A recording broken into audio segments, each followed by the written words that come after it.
Le saviez-vous numéro 14? Robert Hooke est un scientifique anglais et c'est le parrain et non le père de la biologie cellulaire. Donc en fait, c'est lui qui a instauré les premières bases de la biologie cellulaire et c'est le premier à observer des murs végétaux cellulaires à partir de préparations et d'instruments rudimentaires. Et en fait, c'était des échantillons sur du liège et en fait, ces échantillons étaient observés à l'aide de verres très grossissants.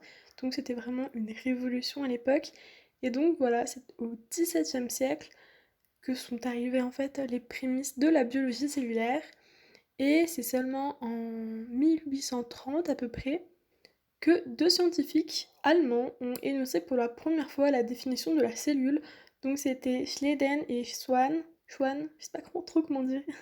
Donc voilà, en fait, c'est eux qui ont dit qu'en fait, toutes les créatures vivantes, simples ou complexes, sont faites à partir d'une ou plusieurs cellules qui représentent l'unité structurale et fonctionnelle de la vie. Donc voilà, c'est à partir de là qu'est apparu le concept de la théorie cellulaire. Donc en fait, on remarque que c'est pas si vieux que ça. Et voilà. Bon bah, à demain pour un nouveau Le saviez-vous spécial passe ou passesse. Bisous!